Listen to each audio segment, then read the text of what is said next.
Hello and welcome to another gameplay review on the Virkayu gameplay channel, and in this one we are revisiting our rank 1 Vi in Korea and probably the world because he has hit Challenger. Congratulations. Now, the first video you remember was the Chem Tank Vi. Since then he has evolved his playstyle and his itemization as we are most likely looking to die here. From Chem Tank into Divine Sundra. Now that's obviously normal considering this is a good old Korean fiesta, isn't it? It's pretty normal considering how broken that item is based on basically anyone that can use it.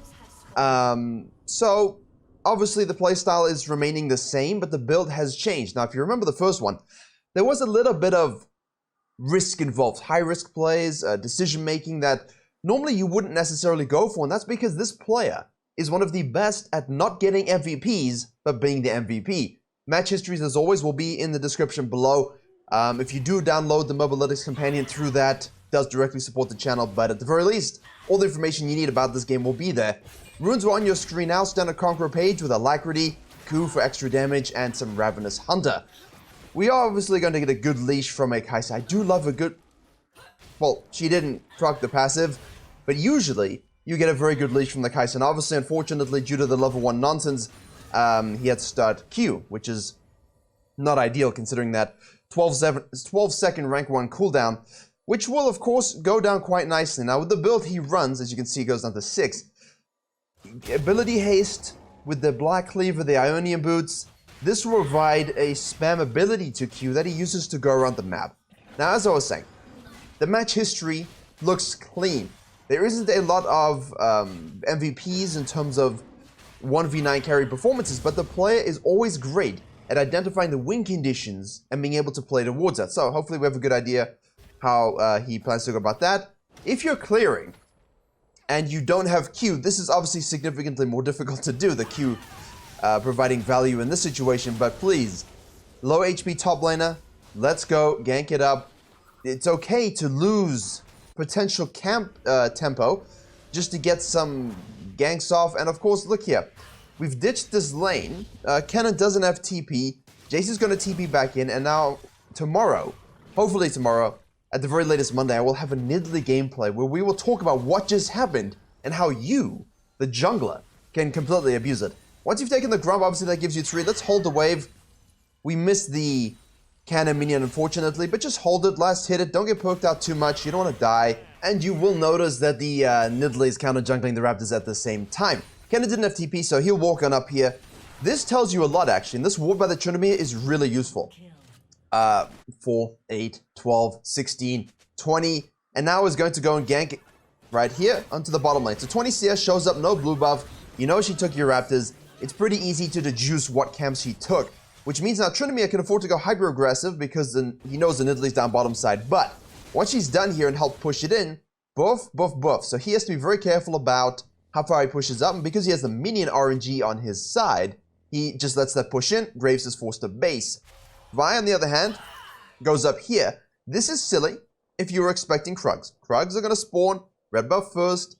Krugs, what, like 415 at the earliest, maybe? You know, it depends on the champion. Mostly around 420 that Grump and Krugs is usually the estimation. But if you're just looking to abuse and repeat gank, great pathing because it's unlikely to be warded in the situation.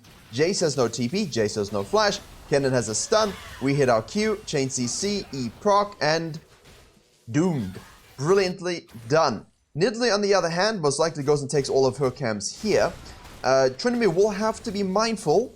Mindfulness is good for the soul about how far he pushes up and how much he trades because he knows Nidalee might be looking to do some shenanigans as well.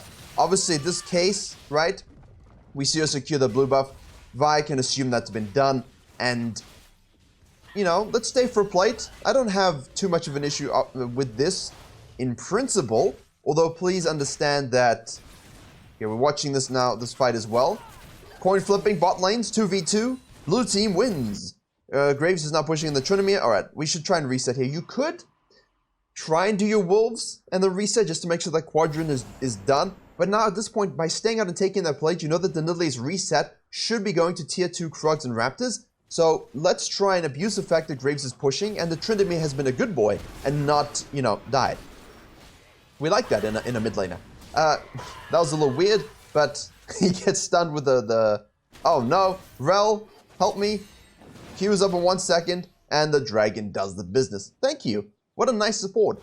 And that's kind of demoralizing for the Nidalee, because you gank that lane, you get an assist, you had tempo on the Vi in terms of the first clears, but she's able to do this, and this is what the jungler does so well, and why he got Challenger.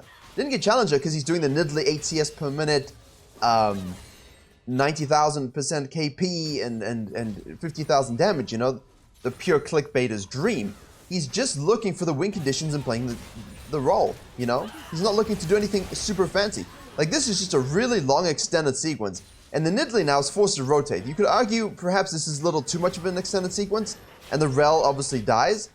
We want to try avoid death here as much as possible without using a flash, because that flash Q mechanic, the flash R, etc., we do want that. Unfortunately, we should have flashed that, but we didn't, so we died.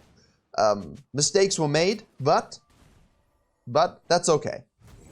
The Nidalee is always going to do this. I mean, Vi as a jungler has these issues. You know, she's a Jarvan analog. Is she really going to take these Krugs for us? You know, that's fine. Don't mind this. The Vi out of base now, you could decide to forsake your bottom lane. How irritating is the Nidalee going to try and be here? Is she really going to try and hang her? Yeah, there you go. So this is what we're looking for. Prior for Graves, obviously, as expected, that Q-Nuff is going to be coming through in the next patch. Vi doesn't go for tier 2 Grump and tier 2 Wolves. She rotates to the bottom lane. Ziggs ult is burned, although it might be a dead Rel. Nice Q to stun them. Rel goes back in. This is now a 4v1, 4v3 kinda. Vi gets over the wall with a flash. Trinity does the W thing where you just get slowed for life. She dies. 3v2 now. Unfortunately for the red team, looks like we're a little low on mana. Well, not Ziggs, but Leona is, which is actually good because the Leona stuns are interesting. What a fiesta. I love it. This is way more interesting because when you're forced to make, how do we say it, difficult decisions as a jungler, you learn very quickly what's a good decision, what's a bad decision, and you learn very quickly who is the win condition, who's the person we should continually try and feed. Now, Kai'Sa got a lot from this, right? 4-2-1, 4,000 gold, 4,200 to the Ziggs. He also got a lot from that. So you might think, well, my ADC is doing a good job, but Ziggs is fed too as well. Leona, why? We can yoink that. That's great. Yeah, we'll take that. No problem. We could look for a dragon in this situation, but I don't think I necessarily want to. This is a great ward, by the way, and especially in low elos. If you don't get a scanner early, I have no issue with that. You're not always going to be looking at good laner warding, right? So slapping this ward right here really provides a crap ton of value. You can see when the jungler arrives, you can ping out your bottom lane, they can ignore it, they can die anyway. But you can see it. You can see it, and that's the most important thing, right? Because now we can take this crab. You could look for Drake. Now, if Nidalee shows top lane, right? Hello. and took our blue side, which at this point we can assume, you know, your blue buff spawned, she took it, let's just assume it's gone, right? End of story. So what you do is, you go bottom lane and you grab the kill. This is the problem I have with Ziggs. She cannot afford to do the dragon right now. Any other ADC, I probably just do the dragon. That was a great R on the W, by the way. Really nicely done. You can't do the dragon now, you know? Like, you took way too much damage from the Ziggs. If you don't hold that, his W takes the tower. You're screwed. And so, taking the dragon normally might feel like a great decision, and I think logically it is because you can take it and then kill. You know, if I'm Volibear, I probably, I don't know, you know, if it's a Ziggs, it's Volley, I have more HP, but this is a bad decision. You don't go for this. You don't go for this. Rel has the base, she's topside, Kennen has the base, he's topside, yes he has TP, but Nidalee can rotate around. This is high risk. You're basically operating on the precedent that the enemy team is bronze and don't know what an objective is. Like G2. I told you I'm not letting that go. That Elder Dragon's... Anyway. TP is executed by the Jace, who's 2-3-0, so not quite NA Jace, but he's approaching it, never mind. He redeems himself. The Kennen could have TP'd, but that's really... You don't want to force your top laner's TP in this situation, right? Because another extended sequence. We're staying out a long time. We can probably just stay out until we get Divine Sunderer plus more stuff. Yeah, exactly. Straight to the Herald. Win condition. Do you see how she operates in the rivers? It's not farming. You leave that to your Graves and Nidalee. Nidalee got really low there. I was watching the HP bar, she got really low. We'll take it. They have to take the dragon, but I think once you recognize that you have to choose Drake or first tower, and then you gank the Ziggs, now you're too low, you just have to basically say no. And because the Nidalee took this, right, as Vi takes the Herald, because Nidalee took this, you know this is at a higher level, so you could, in theory, just go and do those Krugs, and then reset and go straight to Herald. So there's a way for the Vi to end up in this situation without necessarily forcing a bad dragon fight. But you know what? We got the TB from the Jace. Leave the Herald for platings, juicing a lane. It's very easy. Graves is pushed up in the mid lane, support is roaming, as expected. I don't want to hear anyone complaining about support roams. We're junglers, we gank, we farmed way too much recently, so people are sort of confused about this concept. But yes, junglers are gankers, and supports have always been gankers. If you want to blame someone, I would say blame Mata from a Season 4 Worlds and Samsung White with Dandy. Those two, support and jungle Rengar specifically, roamed the map together and created this whole thing about jungle support goon squatting. And that's why I learned to take the next step. And I mean, that was my first full season, so, and I played Rengar too, so it was my first exposure at this kind of pathing. And maybe, you know, this first exposure for anyone is that kind of pathing, using all these little vision gaps that we all take for granted now, but they invented them, or not invented them, discovered them, more like. But yeah, don't complain about it. You see, TB from the top laner. That was really stuttery because I wanted to say two things at once. By not forcing his TP on that dragon fight, he has it now, and he can actually use his lead somewhere else. So when top laners complain about no impact, they're lying. Because very clearly you can just feed the enemy ADC or any enemy bottom lane. That is an impact. Didn't say it was impact for your team. But the Vi played it well. I like the flex into the Herald. I like the fact that she used it into counter jungling.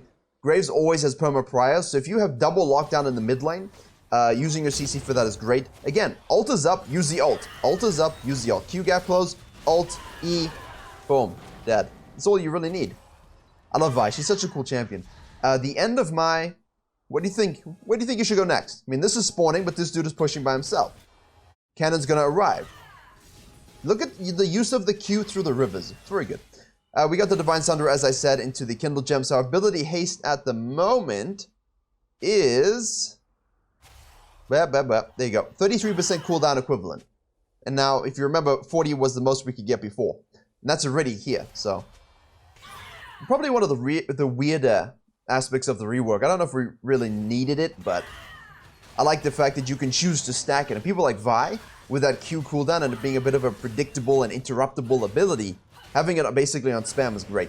So, we look to get the top laner going. He disrespect. I mean, why is he disrespecting? This is brilliantly presented for the 99%. Now, obviously, a lot of these high-elo reviews can have certain things... Nice hitbox. Certain things that really only apply to high elo, but I think the Graves pushing and the Jace pushing, using the range advantage is expected. You know, what else you want them to do? Is very realistic in this situation. And the Nidalee did not capitalize. She focused so much on counter jungling the Vi, and this is great. Up and down the river. You would have seen the Vi approaching. Boom. Ultimate up. Use the ultimate. Nidalee's here. They're going to kill the Tryndamere. Yeah, this is... I like this. I like this. From the bad dragon sort of intention, hold up, 1v1, save your ult, wait for the jump. Wait for the jump. There we go. Well, not jump, just wait until she gains some distance, because if she's really close on you as a Nidalee, and you hold her too long or you use it too soon, then she's just going to escape. You're not going to have the damage to kill her, or the range in your ultimate to kill her. 825, this is a great example of how to be everywhere, ladies and gentlemen. And Vi is so good with this. Don't focus so much on your farming. The early farming is much more important than this mid-game farming. The mid-game farming will come to you in the form of champions. Q up again. Boom. Stun. Excellently done. Leona, what was that? I have a W. Just be careful here. Don't overcommit. Okay, wait. We have the flank from Kennen. Beautiful. Juicy. Juicy, juicy. I love good team fighting. I love good team fighting.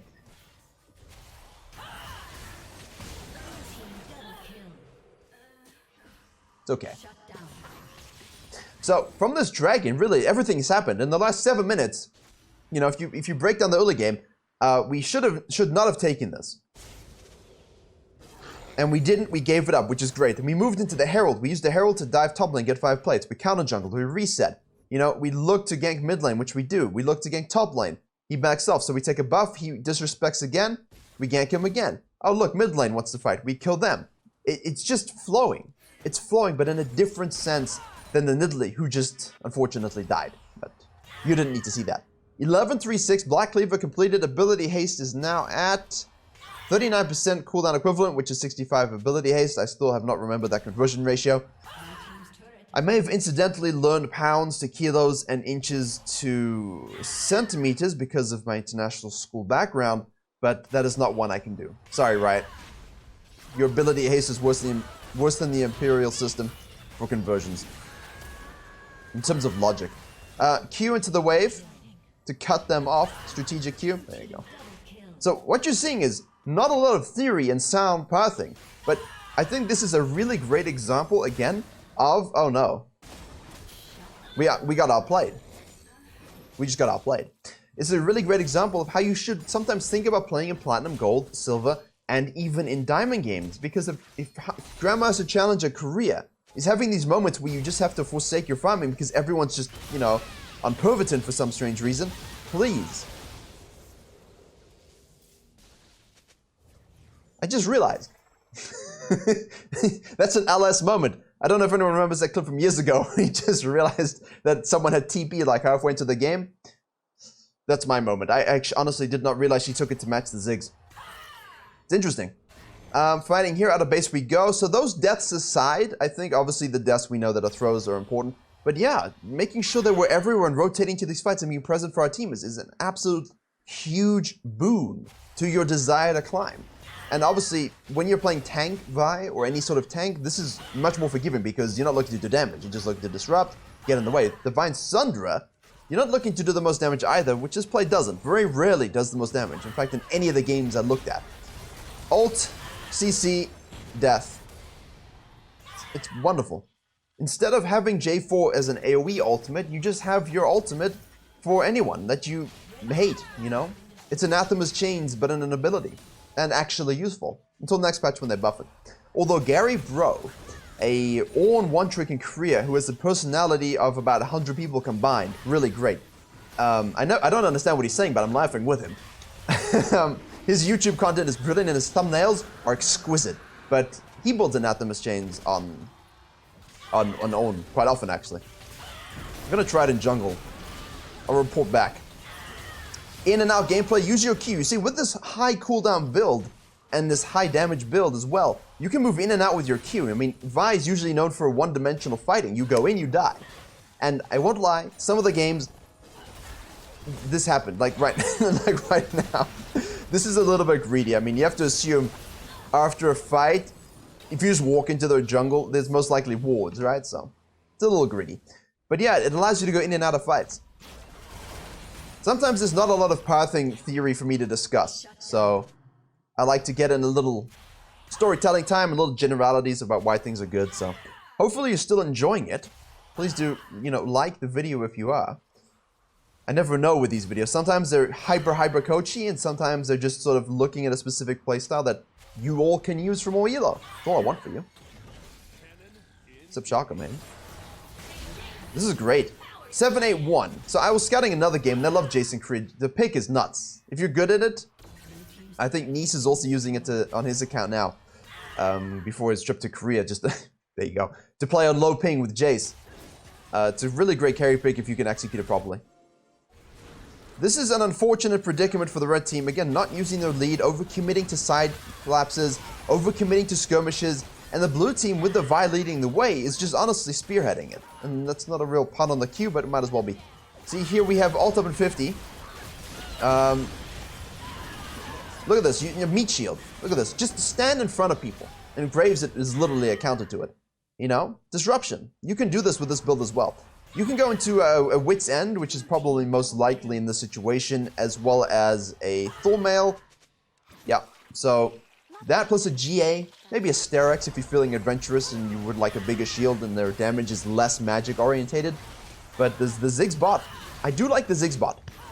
I don't like it in that it's broken. I do like it in that it provides a lot of variance in terms of how we have to build tanks. Because, you know, with tanks, a lot of the time, if it's always AD, it gets kind of boring. And if it's always magic resist, we don't have enough items to build against it. So hybrid damage is good. But that's the build that he's running at the moment. And honestly, swapping from the tank to something with a bit more pseudo-tankiness in the healing and the sustain with Divine Sunderer has proven hugely beneficial for his playstyle, even though he's ignored cams. Fighting top, I rotate. Fighting bot, I rotate. If someone's over pushing the mid lane, die. Someone's over pushing the top lane, die. Or top die if you want to not paraphrase, but literally quote impact. Nice Baron secure. We're only up 5k gold, and the Ziggs is concerning. The Ziggs Jace can be concerning. I mean, I'm not really afraid of Jace when he's not Giga ahead, or any poke comp when they're not Giga ahead, because you don't really get poked out a lot. And if you're an engaged comp, you know, what do you do against a poke comp if you're an engaged comp? Engage. Don't sit around and let them touch you from distance. You know, it's unacceptable. Obliterate them instead. Graves is now fighting the Tryndamere. Again, this guy had a rough time, but the Tryndamere played the lane very well. Is he distributing this kill?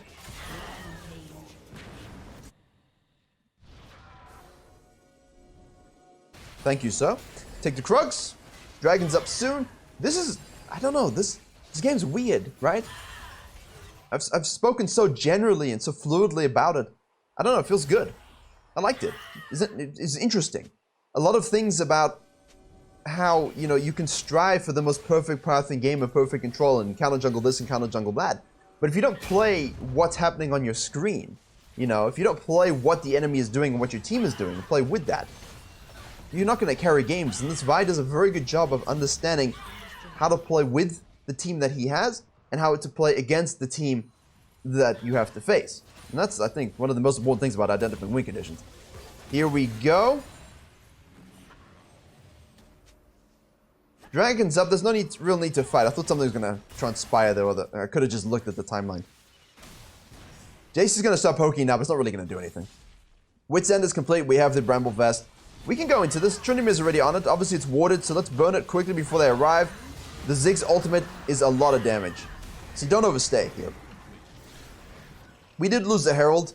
Not something I was covering, my mistake. 822 at the center. You know, if someone hits a spell on that Drake at like 1000 that does 250 damage, 150 damage, excuse me, then obviously that smite can be very difficult for you. Nice Herald charge for the time being, but we do have Tryndamere split pushing in the bottom lane. Now, as a split pusher, you know you're hoping that your team can stop this, because he has Baron. So you want to stop the ports. You can start inserting your Trick 2G yelling right now. Kai'Sa went back to base. I don't think I'd int for it. So he's pushing with this. Oh, he actually doesn't even have Baron. So the Vi is most likely going to try and stop this with the Flash Q. R won't, because Zhonya's our glass. Now, all of you are going to complain about that item, and it's completely fair. What do you want the Ziggs to do otherwise? Point and click ability kills him. TP burn. What do you want him to do? You know, what do you want me to do, Zyra, when there's a Z? I get killed in... He doesn't even need a shadow. Just an EQ auto and I die, basically. You know, it's an important item in the game. The stopwatch component in the runes, I can understand why that's frustrating. You know what I mean? Like, at least with Zhonya's, we have to buy it. But at the same time, with so much damage in the game, early stages, yeah, I don't know how they can change it too much compared to what it used to be. It used to be League of Stopwatch. Like, you know, she escapes. Now, this is down again. Well, she doesn't even have Zhonya, so that is her stopwatch. She saved it until this moment. She died 6 times before using it. So, the Zhonya's is not the reason you people don't win, you know? Just remember that. That's an interesting blue trinket, gives you deep vision. At this stage, we do have inhib down, so we kind of want to focus on that mid lane and top lane. Rel's doing a great job being Leona, and Leona's doing a great job being a Vel'Koz. That's what it feels like to me. Careful though, again, like the Ziggs is interesting. It is a sort of poke comp, but if you miss position, if a spear hits, if Ziggs satchels you the wrong direction, you can throw. lead is big enough, comfortable enough, but at the same time, I've seen worse.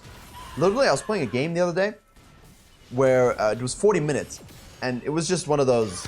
It wasn't like a tryout game or whatever. It was just a general game of League. We were holding out.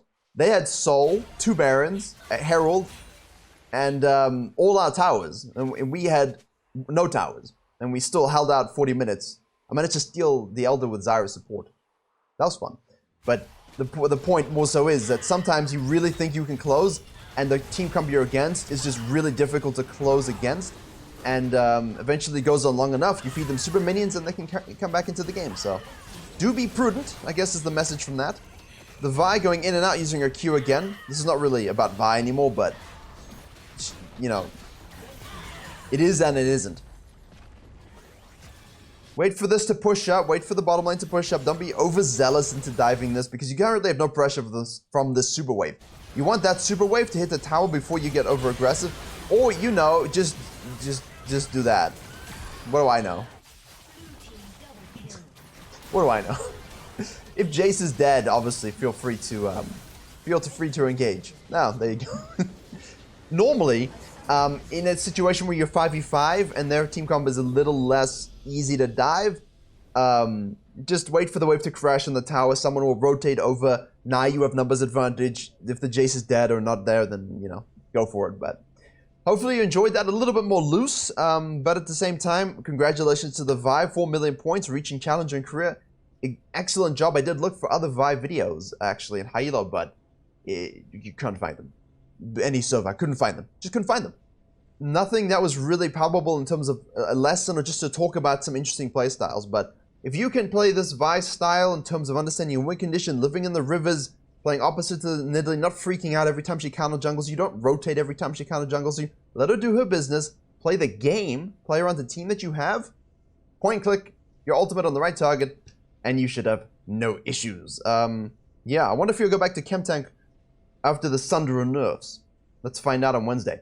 Thank you very much for watching. Please do like, share, and comment if you did enjoy and learn something. We didn't have a rant about moths, but, you know, there's always something else in the next video. A link to the match's history is in the description below. Great. Thank you very much for watching. See you all in the next video.